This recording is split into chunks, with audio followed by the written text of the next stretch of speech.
So hey guys, welcome back to our channel. आज हम political lecture number 5 शुरू करने वाले हैं, जिसमें हम पढ़ते चलेंगे आर्टिकल नंबर 12, 13 और साथ ही जो राइट टू इक्वलिटी के आर्टिकल है 14 से लेकर 18 तक के बारे में।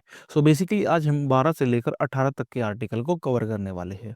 तो चलिए शुरू करेंगे आर्टिकल नंबर 12 के साथ। तो देखिए, जो आर्टिकल नंबर 12 है हमारे कॉन्स्टिट्यूशन का, वो डिफाइन करता है टर्म स्टेट के बारे में।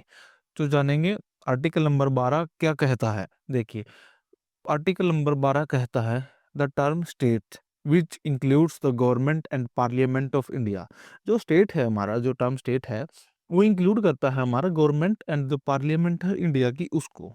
और साथ ही साथ जो गवर्नमेंट एंड लेजिस्लेचर है हमारे हर एक स्टेट के, उसको भी state, the term state include करेगा अपने अंदर में। और साथ ही साथ इट इंक्लूड्स ऑल लोकल और other authorities with in India. जो भी इसके साथ में जो अदर अथॉरिटीज है, लाइक पंचायती राज, म्यूनिसिपैलिटीज, और जो भी अदर अथॉरिटीज है जो हमारे इंडिया के अंदर है, उनको भी यही कवर करेगा आर्टिकल नंबर 12। साथ ही साथ it includes authorities under the control of government of India. जो भी अथॉरिटीज हमारी जो गवर्नमेंट ऑफ इंडिया है उसके अंडर आती है, उनको कवर करते हुए हमारा चलता है आर्टिकल नंबर 12। सो देखिए, सिंपली जो आर्टिकल नंबर 12 का जो टर्म स्टेट है वो कवर करेगा government and parliament of India, government and legislature of each state, और साथ ही साथ एनी अदर अथॉरिटीज जो हमारी किसी भी स्टेट या जो हमारे किसी भी इंडियन गवर्नमेंट के अंडर आती है, उनको कवर करता चलेगा हमारा आर्टिकल नंबर 12। तो चलिए इसके बाद में अगर हम बात करें आर्टिकल नंबर 13। देखिए, अगर हम सिंपली समझे कि हमारे जो राइट्स है, फंडामेंटल राइट्स दिए गए हैं कॉन्स्टिट्यूशन के द्वारा, अगर उनका कोई भी हनन या उनको कोई हार्म पहुंचाता है या उनको कोई लिमिट कर देता है, तो हम किसके पास जाएंगे? हम उसके खिलाफ या उसके अगेंस्ट एक्शन किस आर्टिकल के बदौलत या किस कॉन्स्टिट्यूशन के किस बेस पर हम उसके अगेंस्ट आवाज उठा सकते हैं? तो वो राइट हमें देता है आर्टिकल नंबर 13। देखिए, आर्टिकल नंबर 13 क्या कहता है। Article number 13 of the constitution of India states that any law that is inconsistent with the fundamental rights of the constitution is void। Article number 13 कहता है कि ऐसा कोई भी लॉ जो कि हमारे फंडामेंटल राइट्स को हार्म पहुंचाता है, वो लॉ आर्टिकल नंबर 13 के बेस पर नल एंड वॉइड डिक्लेयर कर दिया जाएगा।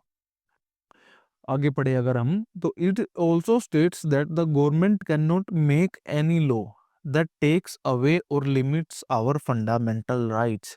देखिए, आर्टिकल नंबर 13 सीधे तौर पर कहता है कि हमारी जो गवर्नमेंट है, हमारी जो स्टेट मतलब रूलिंग पार्टी है, या जो भी हमारी लेजिस्लेचर या पार्लियामेंट है, ऐसा कोई भी लॉ नहीं बना सकता जिससे कि हमारे फंडामेंटल राइट्स को लिमिट किया जा सके या फुली एबोलिश किया जा सके या हमसे टेकन अवे, हमसे लिए जा सके हमारे फंडामेंटल राइट्स। उनके खिलाफ फुल्ली एक्शन लिया जा सकता है आर्टिकल नंबर 13 के तहत। ठीक है।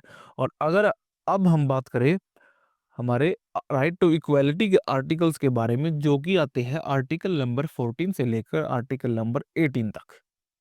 सबसे पहले हम जानेंगे आर्टिकल नंबर 14 क्या कहता है। देखिए, article 14 mandates the state to provide equality before law to every citizen. ठीक है।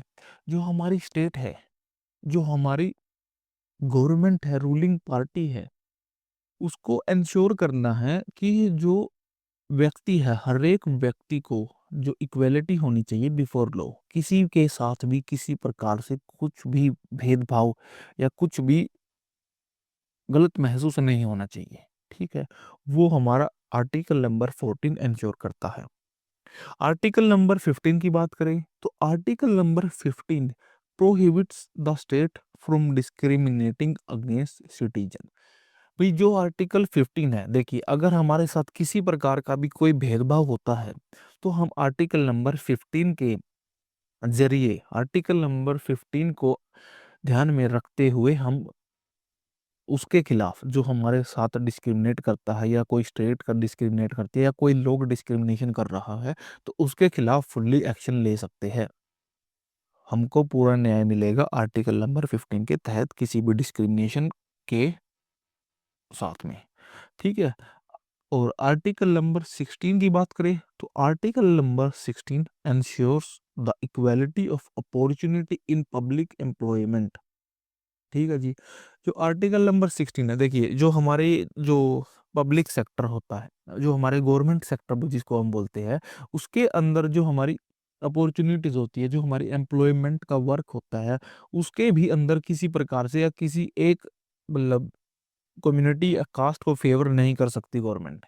उसको हर हाल में आर्टिकल 16 के तहत इक्वालिटी मेंटेन करके ही चलना होगा। अगर ऐसा कुछ या मतलब कुछ किसी प्रकार का भेदभाव अगर नजर आता है तो हम आर्टिकल 16 के तहत अपना राइट मांग सकते हैं। ठीक है जी। आर्टिकल नंबर 17 की बात करें तो article 17 abolishes the practice of untouchability. जैसे कि हमें हमारे जो पहले देखने को मिलता था, मतलब इंडिपेंडेंस डे के अराउंड या मतलब इंडिपेंडेंस से थोड़ी पहले या बाद की जो पीरियड है उसके समय में हमें देखने को मिलता था, जिसके लिए हमारे जो अंबेडकर जी है या और भी बहुत सारे व्यक्तित्व जो हमारे महापुरुष रहे हैं उन्होंने फाइट किया है कि जो अनटचेबिलिटी है इसको खत्म किया जाना चाहिए। भाई ये किसी भी प्रकार से या कास्ट से रिलीजन से या सेक्स मतलब किसी प्रकार का कोई अनटचेबिलिटी का काम ही खत्म हो जाए।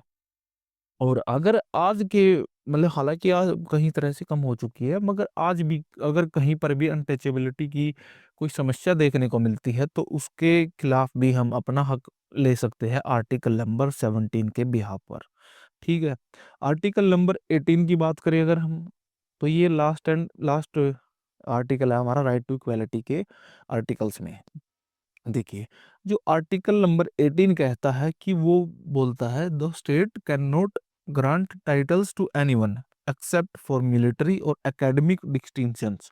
देखिए, सिंपली इसका मतलब है कि जो हमारे गवर्नमेंट है, वो किसी भी व्यक्ति को दो एक्सेप्शंस को छोड़कर किसी भी प्रकार का कोई भी टाइटल नहीं दे सकती है। और ये 2 एक्सेप्शंस क्या है? भई या तो मिलिट्री बेसिस पर हो, मतलब दे सकते हैं, मतलब रैंक वाइज़ या जो भी उनके टाइटल्स मिलिट्री में होते हैं, वो दे सकते हैं। या फिर किसी भी एकेडमिक जो इंस्टीट्यूशन है, एकेडमिक बेसिस पर उनको टाइटल्स दिए जा सकते हैं। इसके अलावा अगर तो नहीं कह सकते, इसके अलावा हम हमारी या गवर्नमेंट किसी को भी किसी प्रकार का टाइटल नहीं देगी। यह हमारे आर्टिकल नंबर 18 में लिखा हुआ है, जो कि हमारे कॉन्स्टिट्यूशन के राइट टू इक्वालिटी का आर्टिकल नंबर लास्ट है, ठीक है? तो चलिए, इसी के साथ में हमने आज आर्टिकल नंबर 12 से लेकर आर्टिकल नंबर 18 तक कवर किया है। और कल हम या अगली क्लास में हम पढ़ेंगे आर्टिकल नंबर 19 से लेकर आर्टिकल नंबर 22 तक, जो कि हमारे हैं राइट टू फ्रीडम के आर्टिकल्स। ठीक है। So thank you. आप हमारे चैनल को सब्सक्राइब कर लें और लाइक या कमेंट करके अपना प्यार दिखाएं। So thank you one again.